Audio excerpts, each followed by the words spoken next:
It is good to come together for the purpose of co-creating. Do you agree?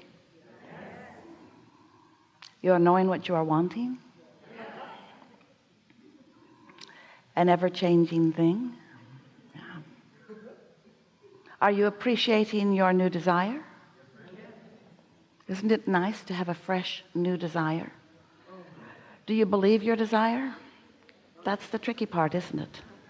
When life gives you the variety that it gives you, which causes you to launch a new desire, and once that desire has gathered enough momentum that you can actually receive it and put it into words clearly, I desire this, I want this, that desire has a lot of momentum already going. And for a number of reasons, part of the reason is because you have launched it. But another big part of the reason that your desires get a lot of momentum going is because when you launch a desire, your inner being holds that desire in attention, and law of attraction responds then not just to the vibration that you are emanating, but the vibration that your inner being is emanating also. So it's an interesting thing, because while that is certainly to your advantage, because you have such a team of non-physical energy flowing in the direction of your desire, if you are not flowing in the direction of your own desire, then you cause resistance within you, which does not feel good at all. So the key to deliberate creation is really most important, we think, to understand it, to understand that you are a vibrational offerer, and that you offer your vibration because of the thoughts you think, and that law of attraction responds to the thoughts you think. But what most people do not understand, most people only believe that they have a relationship between where they are and what they want. Most people do not understand that they have this powerful relationship between what they think about what they want and what their inner being thinks about what they want. Do you realize that you are an extension of source energy? That's the place that we have to begin. Because if you don't accept that you are an extension of source energy, and that that source energy part of you is aware of you, focused upon you, and offering a vibration about you to which law of attraction is responding, then you cannot understand why you feel the emotions that you feel. The emotions that you feel are about the harmony or the discord between the thought you are thinking right now in this moment about what's important to you, and the thought that your inner being is thinking about what you're thinking about. If you are looking out onto the landscape of your life and you are feeling appreciation and love, then you are in perfect sync with the mood and attitude and knowledge of your inner being. And the positive emotion that you would describe as love or joy or appreciation is your physical evidence. It's the reading of the vibrational meter, letting you know that you are in perfect vibrational sync with the source within you. But if you are feeling fear or anger or hatred, those are also indicators that you are offering a vibration, and the vibration is active, and law of attraction is responding to your active vibration. But the active vibration that your inner being is flowing about the same thing at the same time is different. Therefore, you are introducing resistance into the equation, which is showing up in the form of negative emotion. So we always ask you to take a little ride with us in order to understand how this all works, because unless you understand some important things, then nothing that you are observing, nothing that you are living, and nothing that you are feeling can make much sense to you. So we're going to be very brief. We know you've been listening to us for a while, but we just want to establish some things, and then we want to talk with you about whatever is important to you. So before you came into this physical body, you were non-physical consciousness. And many people accept that. It just makes sense that there was something before this. So part of that consciousness came into your physical body. And you know that is your personality. This is me, you say. But what most me's do not realize is that that larger non-physical part of them, that eternal part of you, still exists in non-physical form, and that while you are here as this personality, that there's another part of you that is vibrating and attracting and experiencing life. So as you are an extension of that, here you are with great purpose in being the extension of that. You are here to experience new variety in order to inspire new desires, because we are all eternal beings, and without something new to chew on, no new desires would be born, and no motion forward would happen, and the universe would cease to be. Now, of course, that can't happen. You cannot cease your exposure to life, and you cannot cease your exposure to contrast, because it will always be present. And from that contrast, you, powerful and important you, will come to a new decision, because you, all you, is selfishly focused. You cannot perceive other than through the eyes of self. So as you're living life, knowing what you don't want, knowing what you do want, you're chewing on this, and you're launching these rockets of desire. You as a powerful individual, and you as a collective consciousness, you're launching these rockets of desire. And when you do, your inner being becomes one with that new desire that life has helped you to achieve. So that new desire is born because of your observation of contrast, and it is what the evolution of all species is about. It's what eternity is about. So the contrast matters a lot. The contrast that produces the desire matters a lot. So step one of what we would call a deliberate approach to life is just going to cause you to ask for things, and that part doesn't feel all that deliberate to you, because you don't have to be deliberate to just be moving through life and observing and noticing and having your own opinion or perspective of what you prefer and what you don't prefer. That just happens. Step one just happens. You ask, and when you do, you offer a vibrational request that your inner being becomes. Now, that's the asking and the answering. That's step one and step two. But most of our human friends say, well, just because it's answered vibrationally, that doesn't really satisfy me, because I can't see that it has been answered. I want to see it and hear it and smell it and taste it and touch it. I want to see the improvement that I've asked for. I don't want to just ask and take somebody's word for it that it has been answered. And we say that's where step three comes in. You must be a vibrational match to what you're asking for. And the majority of humans are a long time in coming round to being a vibrational match to what they are asking for. Instead, they're usually beating the drum of why they have asked. They're usually defending and justifying and rationalizing and explaining why what they want matters so much, because this they cannot bear. I cannot stand this, therefore I want this.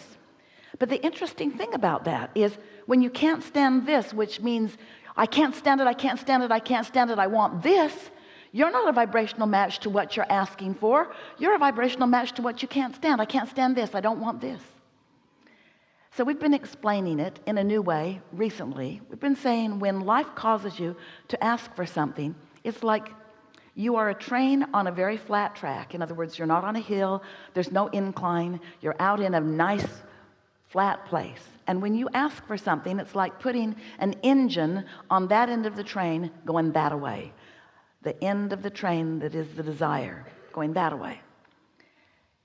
I want that, you say. And the reason I want it is because I don't want this. Well, when you're aware of what you don't want, then you put an engine on the other end of the train going the other direction. So now you have two engines pulling in opposition to each other, and you're not going anywhere. And you get pretty frustrated about that, because the more you don't go, the more you ask, and often the more you ask, the more you realize you're not going. And so you get a lot of stress going within you, and then it's always, almost always, by most human perspective, somebody else's fault. It's someone else's fault that I'm not going where I want to be. And this is the most important thing that we want you to understand. We want you to understand that it is not someone else's responsibility, it is your own. But sometimes it feels like it's someone else's doing. And the most common thing that you have said to us as we've been teaching you this process of deliberate creation, you say, Abraham, you say that I'm the creator of my own reality, but it's hard for me to accept that because I do not want this and I would not have created this. So since I have not created this, then someone else must have, and whoever it was bad because I want not this. And we understand that it is at first hard to get your thoughts around the understanding that nothing is coming to you that you are not a vibrational match to. It's also important for you to understand that what you give your attention to causes you to offer a vibration, and when you offer a vibration, now your point of attraction is including whatever it is you're giving your attention to.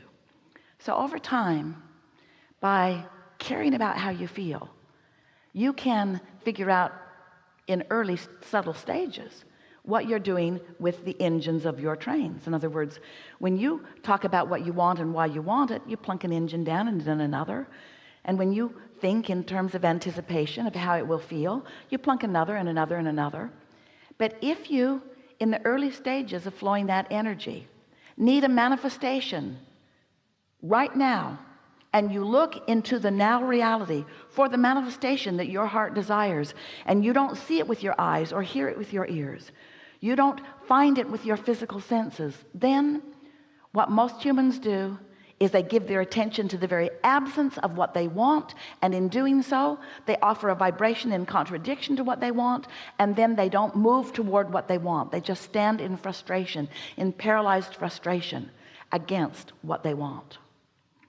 So it is our powerful desire that in the time that we are together today, that because of your heightened desire about whatever is important to you, that you find a way of coming into vibrational alignment with your own desires, because as soon as you do that, your own personal tension will subside and you will personally begin moving immediately toward the manifestations that you seek. We like that you are physically focused, and we want to say to you, you came into this physical experience with great reason. We like that things turn into manifestations for you. We like you knowing that you are here to turn thoughts to things.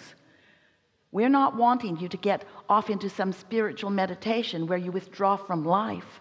We want you to be involved in life, but we want you to be joyously involved in life. And there is a way to do that under any and all conditions. So together we'll be exploring today anything that matters to you.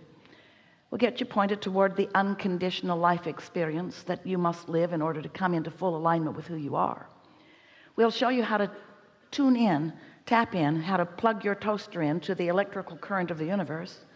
We'll show you how you are the creator of your own reality, and that while you have asked with step 1 and source has answered with step 2, that you can get into the receptive mode with step 3, and you can master it with step 4. And you might slip back into some contrast. We hope you do, because there is nothing more valuable than a steady understanding of who you are, creating your own reality, and then having exposure to experiences that take you back into more contrast, because that more contrast launches more rockets. And if you've already experienced step 1, not your work really, it is your work, but you don't have to know anything about your work, you can't help but ask. Step 2 is not your work at all. That's the work of source energy. That's us holding our attention upon what you've asked for, and law of attraction responding to that powerful asking. Step 3 is you find some way, even though what you want hasn't manifested yet, to hold yourself in the vibrational frequency of what you want, so that you've closed the gap between you and you. That's all you need to do to feel joyful. You've just got to close the gap between you and you. But if you need a circumstance to change before you close your gap, you're in a lot of trouble. But once you understand that you can close that gap, because you have the ability to focus in a way that allows you harmony with who you really are, then once you've mastered that, so you're feeling good most of the time, then contrast doesn't scare you. It doesn't beat you up. Contrast serves you in the way that you knew it would when you decided to come into this physical time-space reality. Not one of you said, I'll go forth but get everything just the way I and I alone like it before I get there. And once everything's the way I like it, then I'll come forth. Not one of you said that. You said, I'll go into this sea of contrast. From it, I will choose what's important to me. I will wisely focus upon what is important to me until I master a steady stream of vibrational offering about it. I will deliberately establish my point of attraction by paying attention to the way I feel. And I, you said, we're here to remind you, will live happily ever after.